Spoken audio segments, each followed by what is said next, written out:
आज आप सारे एक्सपर्ट्स को यहाँ देखकर मुझे दिली खुशी हो रही है। मेरी नज़र में ये सेमिनार बहुत अहमियत का हामिल है। मैं आपसे जिस मौजू पे आज बात करने लगी हूँ वो और ज़्यादा पेचीदा और कॉम्प्लिकेटेड है। Dissociative identity disorder, DID। Basically DID, जिसे हम मल्टीपल पर्सनालिटी डिसऑर्डर भी कहते हैं, ये कंडीशन जेनेटिक भी हो सकती है, बायोलॉजिकल भी हो सकती है, but most of the time ये हमें ट्रॉमा रिलेटेड केसेस में नज़र आती है।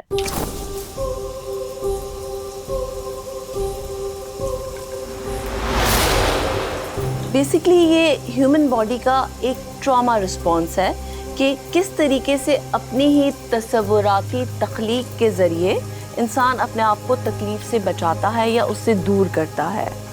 ह्यूमन बॉडी का W1 प्रीफ्रंटल कॉर्टेक्स इस कंडीशन में बहुत ज़्यादा ओवर एक्टिव हो जाता है, जिसकी वजह से क्या होता है कि मरीज़ या तो बिल्कुल सुन्न हो जाता है या फिर वो अपने आप को अपने इर्द गिर्द से और ख़ुद से बिल्कुल अलग तस्वुर करने लगता है, जैसे कि वो उस जगह का पार्ट ही नहीं है।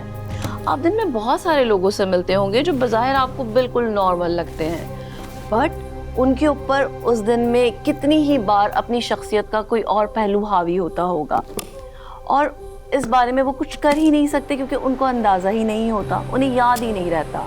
इसमें इनके ट्रिगर्स पर इनका इख्तियार नहीं रहता। बेसिकली किसी भी किस्म की तकलीफ़ में आकर ये अपनी ज़िंदगी में कोई भी रूप धार लेते हैं और ये कंडीशन उन लोगों में ज़्यादा देखी गई है जिनका बचपन एक्सट्रीम अब्यूज़ में गुजरा हो, चाहे वो ज़हनी हो या जिस्मानी हो। I am Tabinda Dilshad.